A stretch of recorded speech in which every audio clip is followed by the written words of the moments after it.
is all totally new, but I know they got some new EMR systems. Did they change that? And They changed that. Epic, I think they did. Yes. I think. Epic is such an amazing system. It's expensive. Yes. It's so expensive. I think they just switched, like, honestly, 2 or 3 months ago. All right.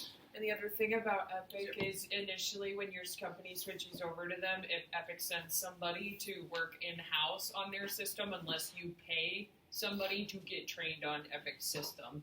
Because they require somebody in-house know how to manage it. And that's why it's so expensive. It's because you're also paying for someone to be trained on site. There's skeletons on your computer. But, this is my fall background that I still haven't changed. Oh, wow, so yeah, it's not fall anymore. it might just have to stay till next fall. There you go. I love fall. Fall's my favorite season. It's the best. I agree. All right. Followed by winter. So chapter 3 here, we get to do, in a way, I mean, we're not doing a deep dive into attachment, but want to talk a little bit more about it, because that's what the whole chapter's on. It's got some great tools and resources for those of you who attachment would be an interesting area for you to bring into your therapy. Again, this works at all ages, but really, paying attention to what is the attachment experience and history of the young people we're working with can be very, very helpful. I may have said it before, I don't understand how Siegel has every degree that he has. I don't know how he raised a family at all, because he's a medical doctor, he's a child and adolescent psychiatrist, he developed interpersonal neurobiology, he's an attachment researcher, what do they call it, a vitae or his CV now or whatever. CV, curriculum vitae. Yeah, whatever all that stuff is. That's my non-academic side. I still have a resume, bro. Unless you're working in the ivory tower, you don't really need a CV. No. So, but he does a lot of his work considers attachment as a part of it. So he really brings us in with some nice resources. I remember one time last year where two of our therapists, one specifically, was wrestling with what do we do with this client. It was bringing up some topics, and I was like, would you want to go into attachment? And yeah, but I don't know what to do with it. And so we grabbed out the book, we started reading through it back in the fishbowl, and all of a sudden she's like, oh my gosh, yeah, that would be because she was trying to figure out what should I do here, and this gave some very practical ways to approach the attachment issues that she was seeing. And I really found it helpful. So let's talk a little bit more about attachment and just, again, reason I wanted you, and I encourage you, you didn't have to, so we had some to lend out, but, to buy a copy is both for adolescents and for other things. This is one of the resources that there's just the exercises that we're talking about in here, things like this attachment. Some of the developmental pieces are just really nice to go back to. So just some basics with attachment. Just that basic knowledge and understanding that relationships influence how our brains develop. All right, from your various early relationships to the ones that you have now. Every new relationship that you pick up and person that you interact with has an impact, has an influence, gives you something new that you need to think through and process, and maybe pokes at an emotional spot in you, and now you've got to try to integrate that. It gives you a different memory, which we have to integrate. So relationships influence how our brains develop. Our brains just do not develop by themselves in a vacuum. So the way that Siegel looks at it, so I put a few of his quotes in here, by understanding what happened to you and how you responded to those experiences in the past, you can open your life now to more productive and healthy ways of relating to others and even to yourself. So some of you love solution-focused. Very much, let's not talk too much about the past. Let's just, okay, we talked about the problem, now what's the solution going to be? We've talked about how some people prefer that. Some people, all they want to do is past insight-based, and Then there are a lot of people I find like to do the hybrid of the two. I would probably live more here myself. You might be different for me, and that's okay. But I mostly find the hybrid. But I really find this to be a key component in therapy, going all the way back to that attachment, because our relationships all the way through have played a big part in our development and where we are, where we're going, where we've gotten stuck, and all those different pieces. Another couple quotes that Siegel puts in that I just want to highlight from the chapter. We've already heard this one, but just let this burn into your brain and figure out how to bring this into sessions with family if you're doing family work. We got to take the shame out of it. There is no such thing as perfect parenting. There's no such thing as perfect parenting. I think any of us who have been parents... Except for Kylie.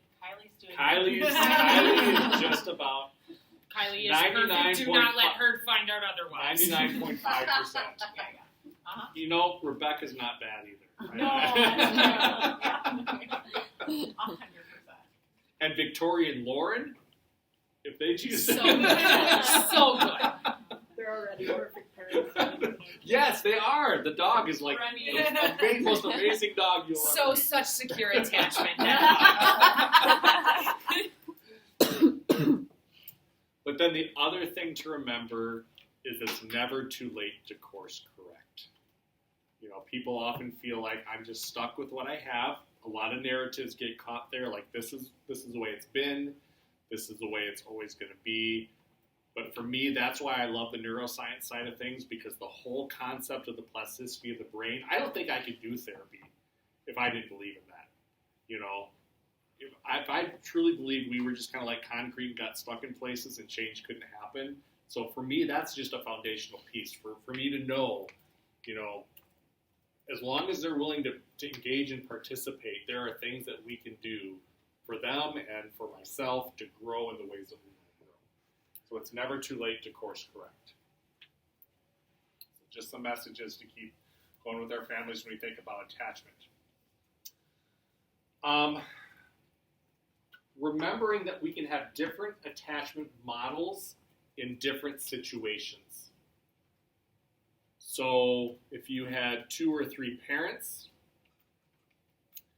you could very well have a different attachment with each parent. You might have a secure attachment with one parent and an avoidant attachment with another parent, or an ambivalent one with one parent and a disorganized one with another parent, or other people. Sometimes, you know, you can start out with secure attachment in your childhood, and then you have a high school romantic relationship or a coworker situation, you know, that's really damaging and toxic, that can all of a sudden kind of shake things up and give you a different attachment. And you're going to create different associations so that when you see somebody who's like the person you had the secure attachment with, you're like, oh, I know what this is, and I feel more secure with it.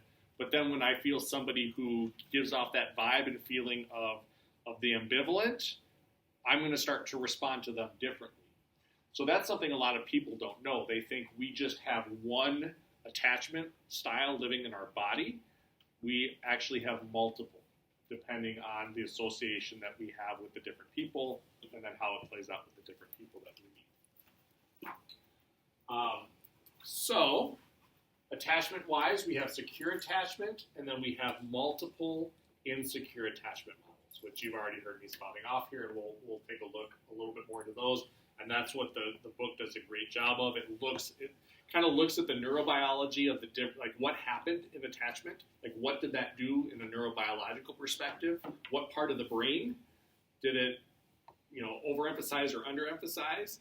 And then what, based on that, what would the most beneficial therapeutic approach to that be?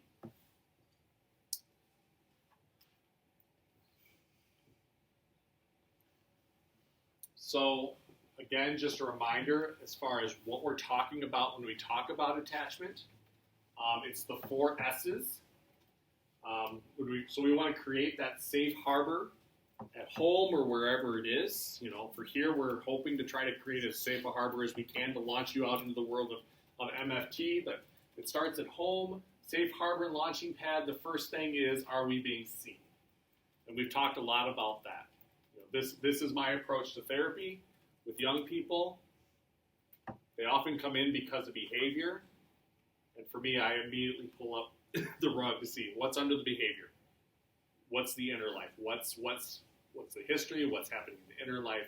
That's what's really important. So having the students be seen, having them feel safe, which means they feel protected and not terrified. A lot of students grow up in situations where they feel terrified by one or more people in their environment. They don't feel protected, and that impacts attachment. The third S is soothed, as a reminder there. So those are responses that help us to feel better. You know, if something really awesome, I can say this one with my daughter. If she tells us something exciting and we're not excited enough with her in the moment, we get quite a reaction. Like, oh, I thought you were going to be so much more excited. Like, we are. Sorry, we're by video, and the dog is puking over here. We're trying to get excited for you, but things are happening. But then you have people.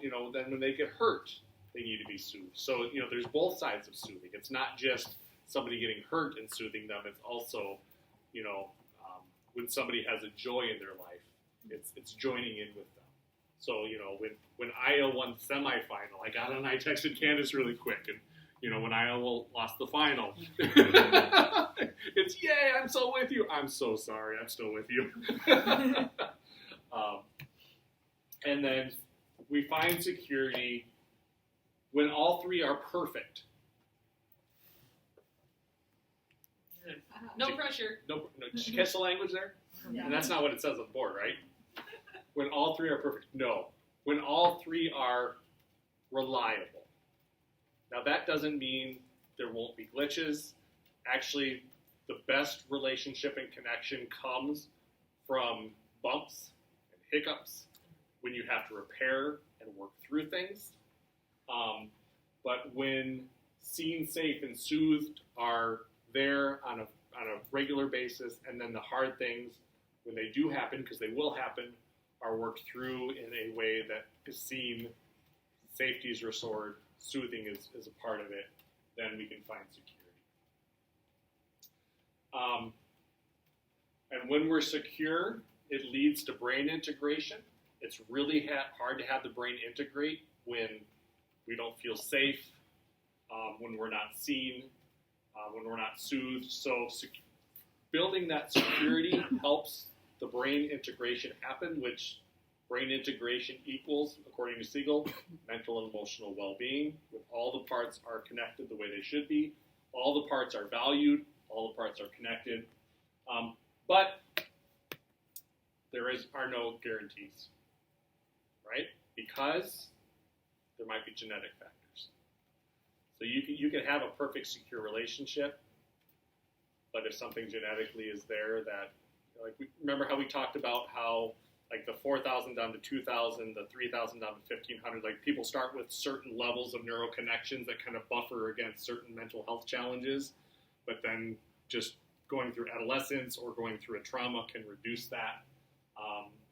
So if a genetic starting point is there, even if you have the most secure environment, there still might be some challenges that are part of it. So it's a part of the process, but not the whole process.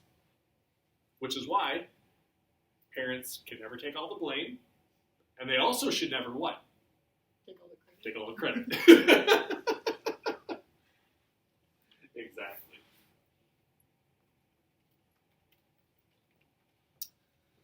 All right. So then Siegel talks about the ways we attach. So here are the well, actually there's 5 different ones because we want to add reactive attachment there as well. So the secure model, whenever I get stats, okay, this is from the book. Guess what? The book is dated. I don't know what the current stats are, and anytime you do research with stats, what do you tend to find? They're outdated as who they hit the printing press. Or differing stats, right? So we'll use this as a marker and just kind of a conversation piece. Don't write this down as this is the exact number that we know is there. But so a secure model. Somewhere based on this, at this time, where they're making an argument, 50 to 60% of the time, people have at least a secure attachment with one of the caregivers in their life. And the secure model means you are given the space and the safety to explore the world around you. Okay? The avoidant model is the highest of the insecure attachment models. This is where I would have fallen, and I had to work through based on I was looking at the relationship with both who my parents are and both my parents. Kind of left me in the avoidant model, about 20%, not seen or soothed. So the solution is I don't need anybody. You know, I pretty much, I don't know if I said this before, by the time I hit high school, my siblings were out of the house, my dad was gone, just me and mom. Mom was a complete train wreck. So the way I look at it, I pretty much raised myself through high school and beyond. Is the book you're reading helping? You're Yeah. looking at your sister, you said? Yeah, yeah. It's helping. I think I worked through a lot of it. It's adding. Let's put it that way. It's adding. But yeah, I definitely took that. You know, I don't need. I remember saying to Jen and even our initial friendship groups, Tammy being one of them, as we came together. My biggest desire is to have somebody know me. I feel like nobody truly knows me. So I kind of fell into that avoidant model because that was the family system I came from. Ambivalent model, about 15%. So this ambivalence, you know, I care, but I don't care, not really, because things were so inconsistent or intrusive. Sometimes I could count on a parent. Other times I couldn't. Could I know when I could count on them or not? No. It just kind of came and went. And so there was just this sense of, I don't know what to expect at any point in time. And so that ambivalence can start to be created. I don't know what to do in that situation. Or, you know, like the intrusive part. Like you're on your own. So maybe there's a little intrusive with my mom too. The one thing I hated more than anything else, I was hungry. Go open up the refrigerator. I'd look inside. All of a sudden, a head over my shoulder. What do you need? What are you looking for? That felt really intrusive to me. Like, I don't know. I'm just looking. She's fine. I've told her this before too. So I remember a couple times early on when Jen did that. She like, oh, what do you need? What are you looking for? I'm like, don't do that, please. You totally just triggered something in me. So yeah, that intrusiveness. It's like it's not there, and then like mom's not there, and then all of a sudden, just because you open the fridge, boom, she's on there micromanaging what you're about to eat. Disorganized model, the lowest level, 5 to 15%. These come from homes where there's kind of a back and forth between a parent who can be terrifying and then flip the switch and then comfort and then come home in a different situation and become terrifying again. You know, a lot of homes with alcohol and substance use that can happen in, where they can be the most. Actually, my wife just started watching This Is Us again. It's the second episode, and I've never watched the show, but the dad of the three, you know, so the old one, and basically he came home. She knew he had been drinking. She was like, basically, you knock it off or we're done. Then he's sitting outside of her room because she basically said, you know, who you are when you're drinking compared to, like, said, like, you're a 10 on the relational scale when you're not drinking, but when you're drinking, you become this totally different person. I won't have any more of it. So I don't know. Second episode, he was. I guess I have to find out what happened. He flipped it around. So that's kind of the disorganized model. Often we dissociate in those situations. We separate feelings from memories, and our thoughts from our actions. This really reminds me of my client that I just did video therapy with here yesterday, because I was here on a Monday, which I'm usually not, so I had to make sure I meet with her. This is the one I talked about, or one of the ones that I did the remote control with, because she basically looked at me and said, I have no memories of my childhood. And Kai used to sit in with me, and we worked until finally all of a sudden I was like, oh, you just said something. That sounded like a memory. And we were trying, because, I think her family trauma history, she's just kind of disassociated from it all. She's taken her memories and her emotion.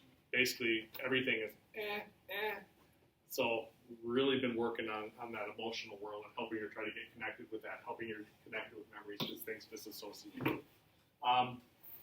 And most of us are familiar at some level with reactive attachment, which is basically there's such a traumatic experience that the ability to attach at all is just not there. Ryan? Yeah. Can you explain the difference between ambivalent and disorganized? I feel like I'm used to seeing the anxious, preoccupied one. Yes. So I don't know. So the difference between Siegel in this respect uses so anxious preoccupied would be more of that ambivalent. Okay. And disorganized, sometimes we also hear that called the fearful attachment. Mm-hmm. There's sometimes, like, if you're on TikTok or Instagram, usually they call that one fearful. And I'm using the pop psychology. Yeah, that's... Your sources. I'm sorry, I will upgrade my slides with TikTok.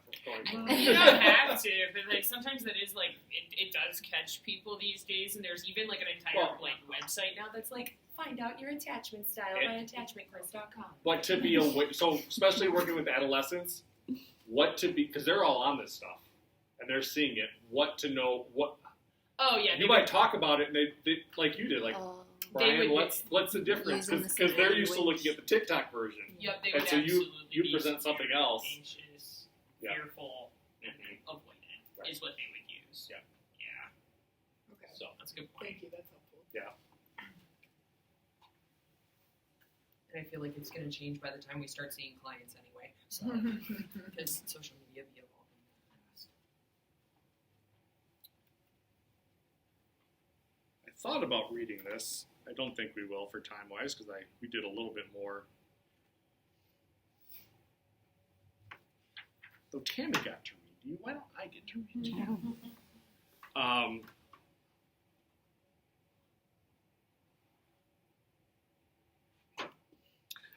want to see if I can get away with it. Can I read you 4 pages? Yeah. Oh, you I absolutely don't can. usually do that.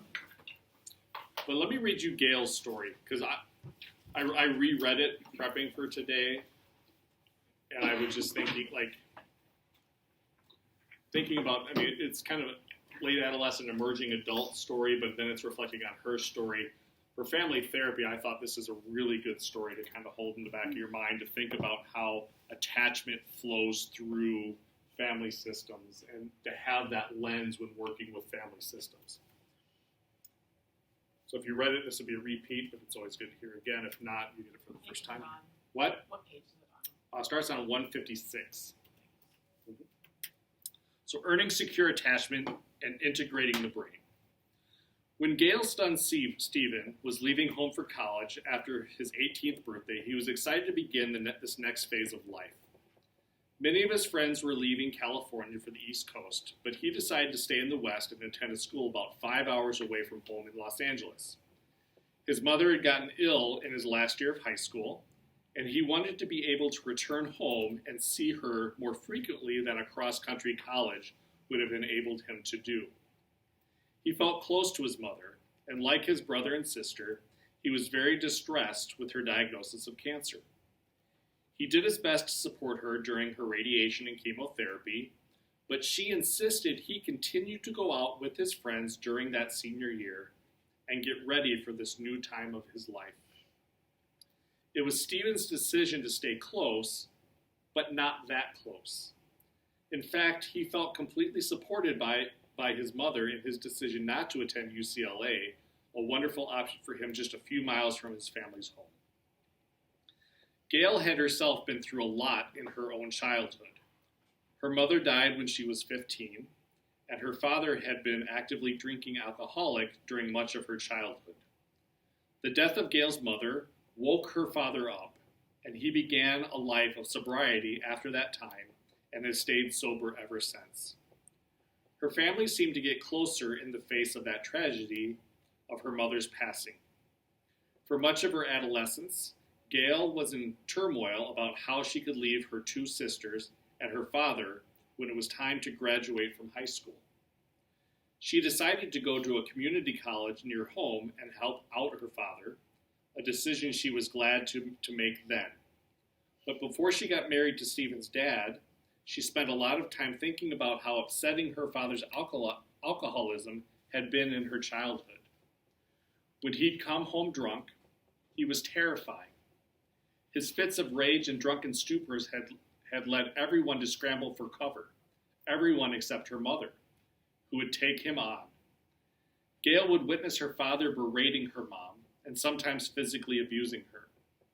She didn't know then, but knows now that witnessing abuse in itself is a form of abuse, a form of trauma. You might imagine that with Gail's early attachment experience with her dad being filled with terror, led her to have a disorganized attachment to him.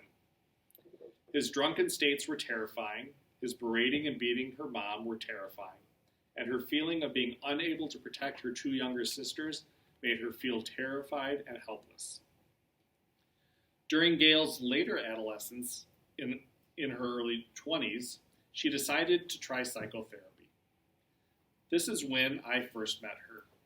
We worked on her history of insecure attachments, including a disorganized attachment model and the accompanying tendency of her mind to fragment in dissociative states.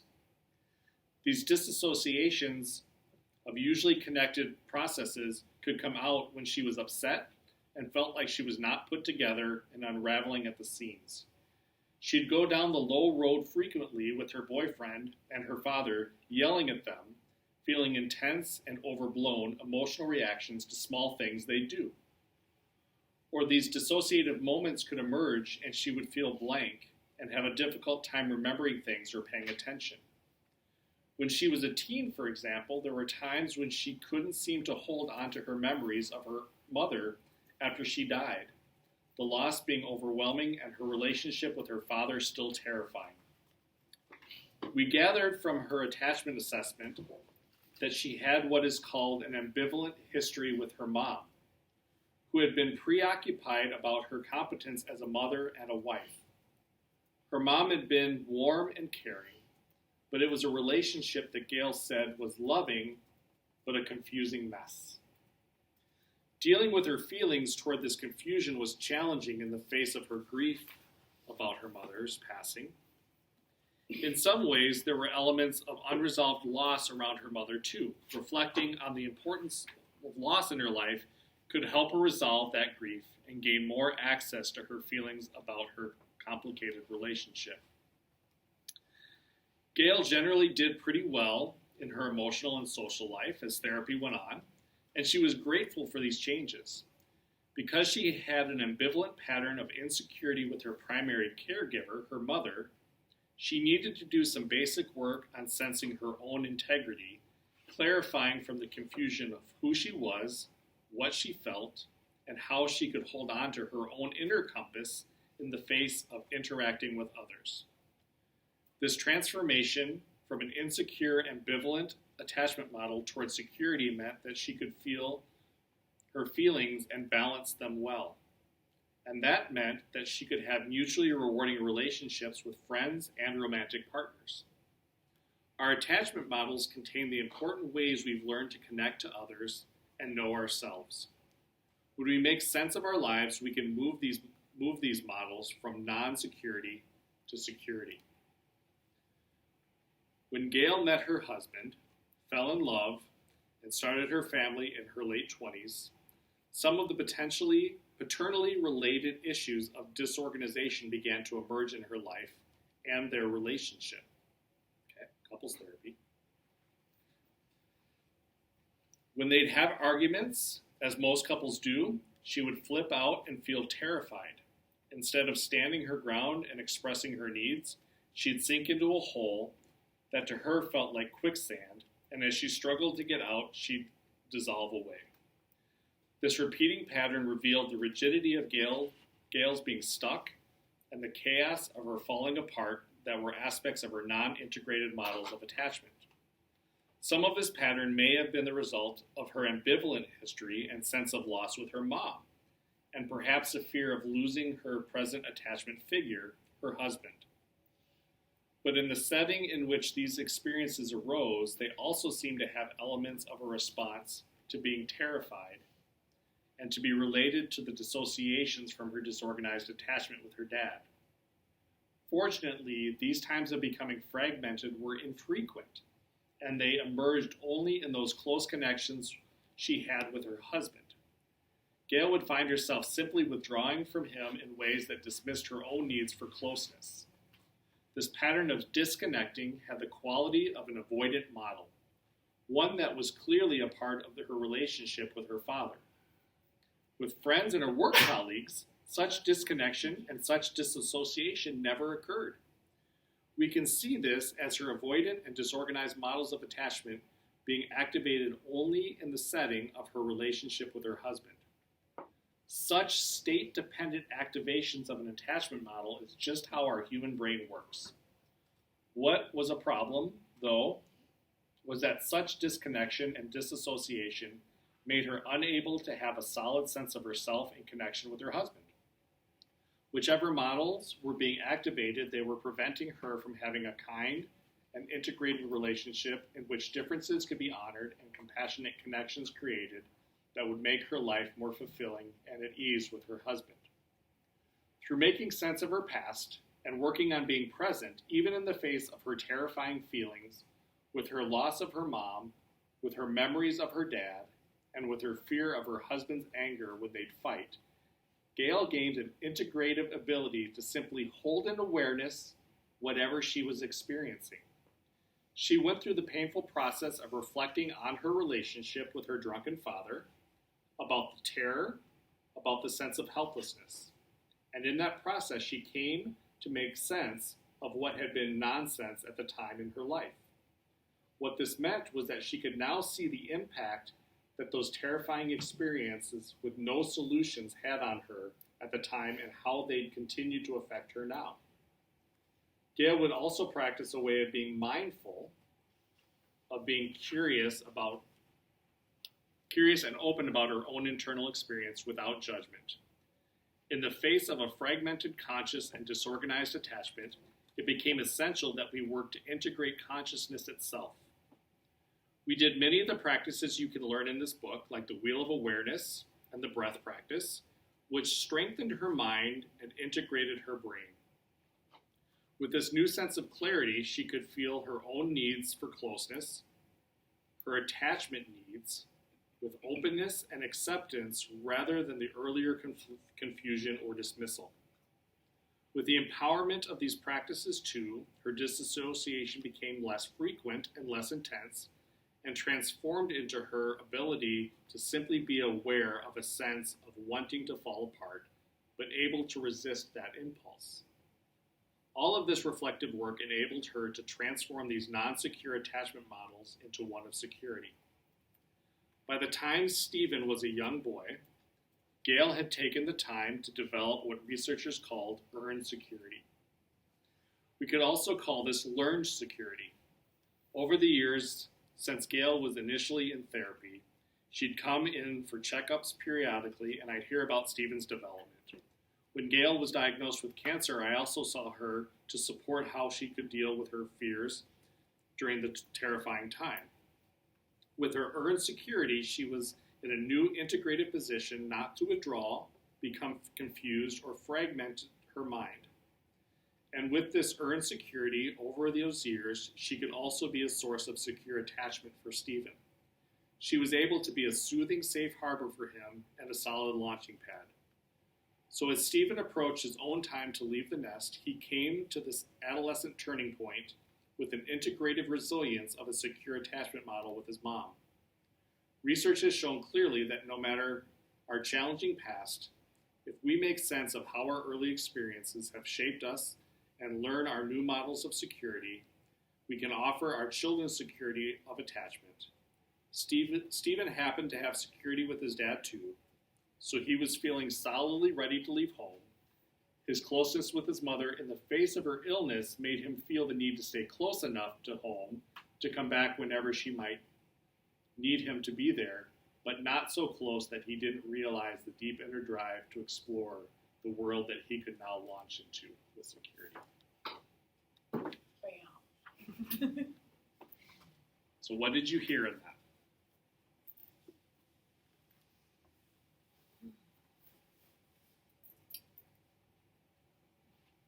Gail turned it around for herself. Like, didn't have the most ideal situation, realized it was affecting her ability to have attachments currently, and did the work to set her course on a better path for herself and then to parent better. to students.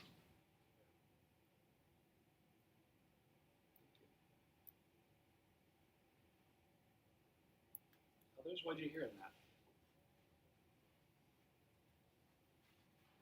It's possible to change your attachment style, but it's going to take work. So you need to put actual hard work into achieving security. And once you achieve it, it's not like, ta-da, it's here. You have to actively maintain secure attachment once you've earned it, because it's not innate, like Right. people who are just secure because they had what they needed as kids. Yep. So it's, once you have it, you have to keep earning it.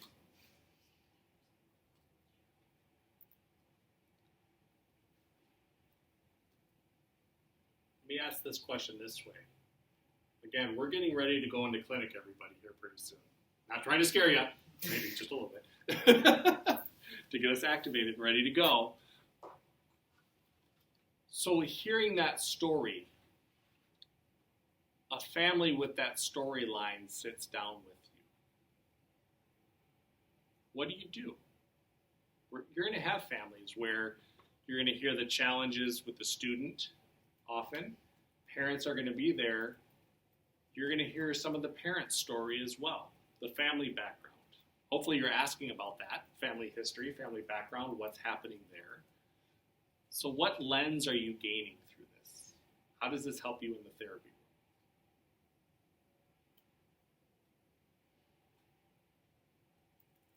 Shows how they might interact with other people or how relationships might be in their life, or if they're talking about a scenario and you know their attachment style, you might be able to kind of be like, oh, this happened because of this, and or this makes sense because of that.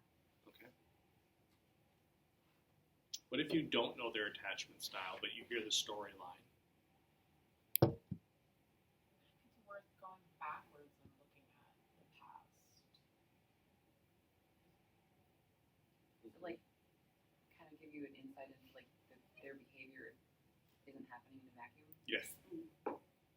where it's coming from somewhere. Right. Yeah. And that helps me with my unconditional positive regard. You know, so you get a parent that you're really frustrated with. Often the question, I want to lift up that rug. I want to see them too. Like it's a story like that that helps you realize, you know, why was she having a problem in her partnered relationship? So you're trying to help a student. It's, that vacuum piece. So part of what the student might be wrestling with is what's the attachment model being played out in the home? So you're going to notice the child's attachment, then it's really important to think about the parent's attachment, and how much can you work with the child's attachment unless you're also working with the parental attachment. So it's kind of another layer of, that's why child and adolescent therapy is family therapy. Because all of this interconnects together.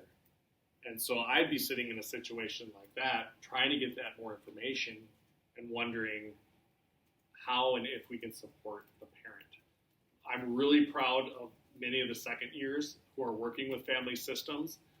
There have been a number of them recently where, because of how they've assessed things, they're encouraging the parent to now maybe get their own person to work through some things so they can be supported, and then then those therapists can continue to then strengthen their support for the parent and the children that they're working with. So that's kind of the lens I want to highlight. So as you're working with families, what's the student going through, but also what are the parents going through, because attachment is a very big piece.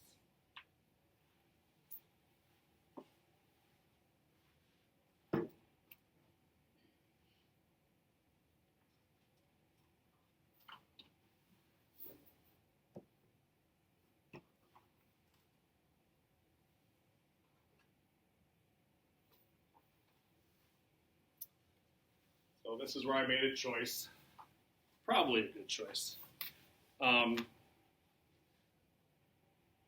So this is a tool that I've learned to love. So the whole next section of this chapter, are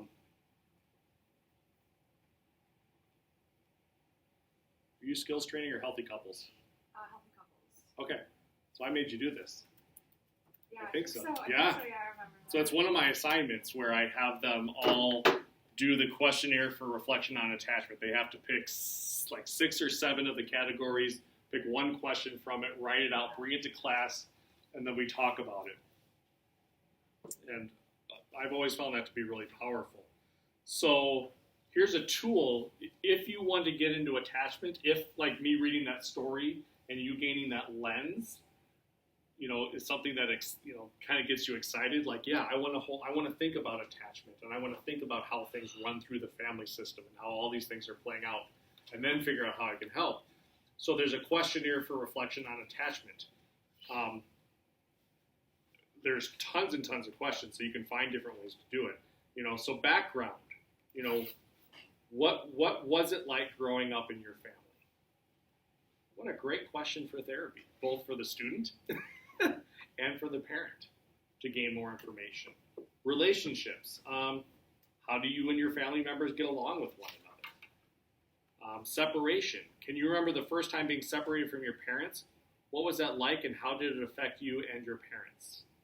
Discipline. Did your parents use punishment in their discipline? Fear and threat. Have you ever felt threatened by your parents? Have you ever felt rejected by your parents? So questions we might not just be sitting there without something in front of us thinking about. Having these to go through. Loss. Has anyone significant in your life left? Emotional communication. How do you communicate with others now when emotions are high? And talking about that. Safe harbor. Did you feel seen, safe, and soothed by your parents? Launching pad. Were your interests supported by your parents? The now. What is your relationship now like with your parents? Future. Are there any factors from your past that are restricting you in the present and limiting who you can be in the future? Wow, that's a heavy hitter question. Yeah.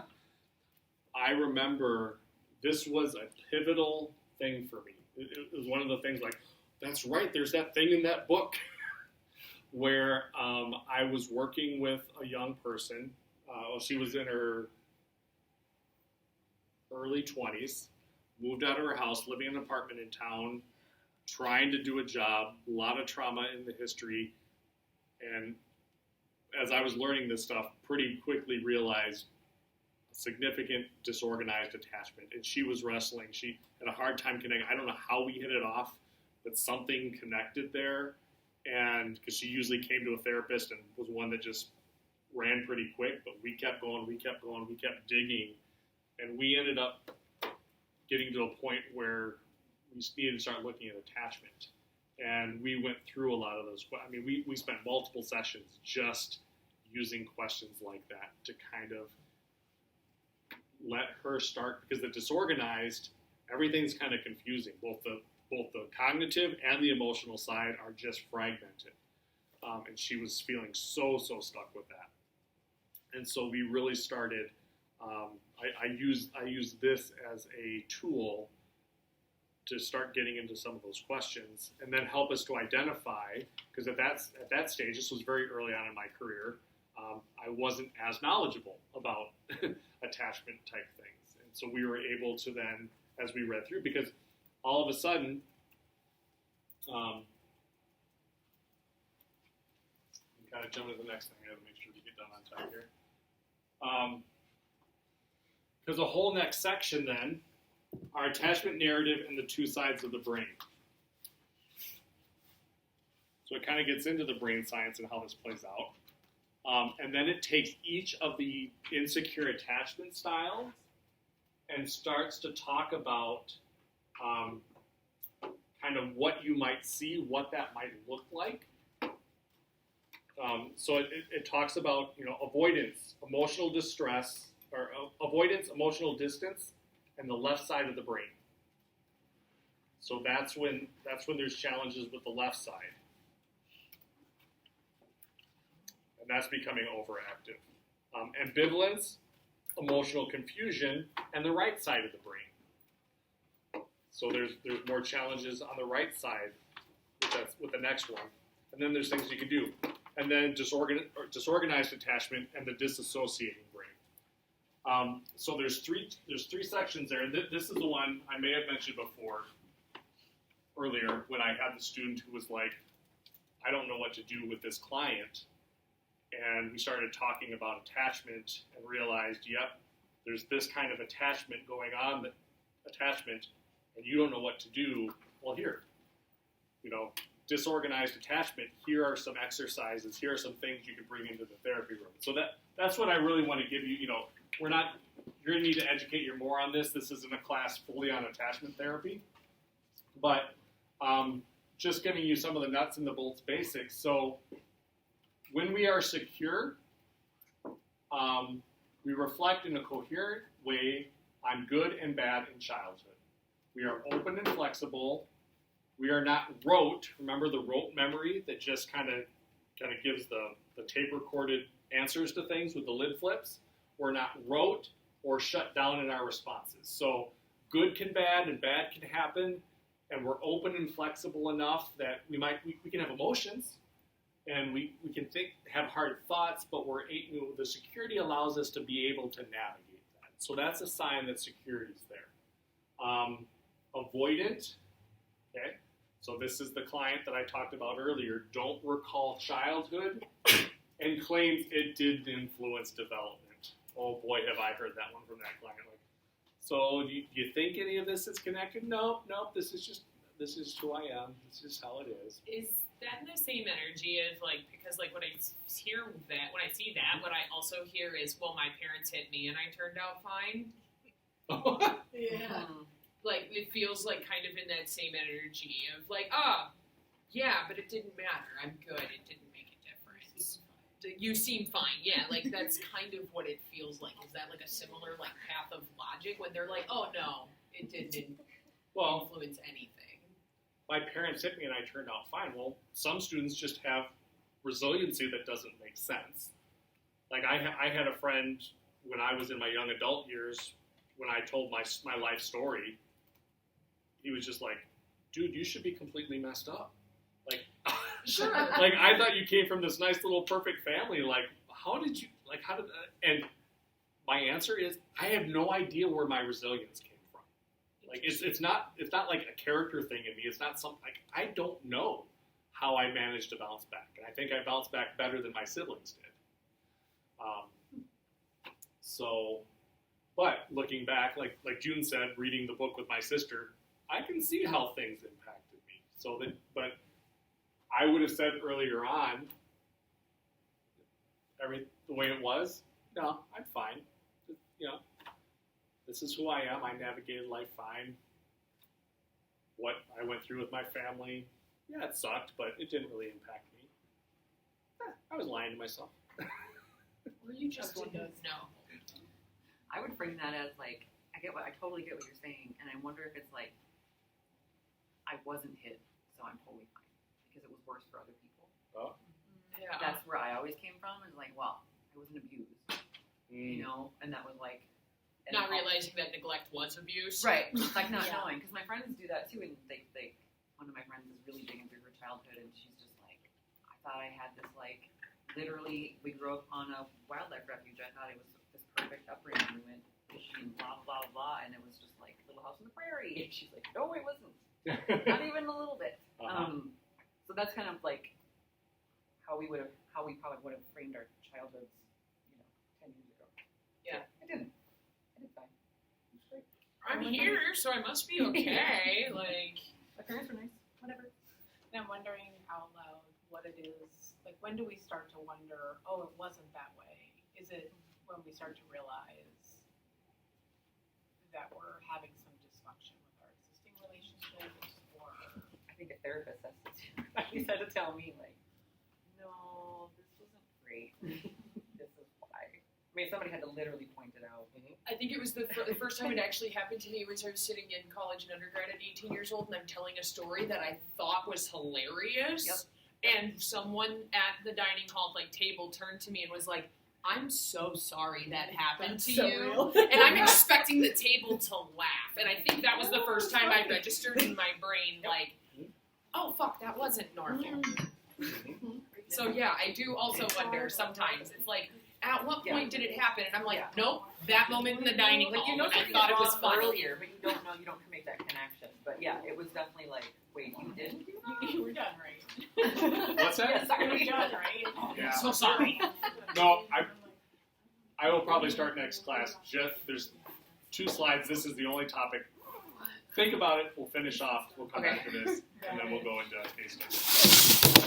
We spent too much time talking about I know my lesson from last week. I know I went over. I was like, oh, I better not do that again.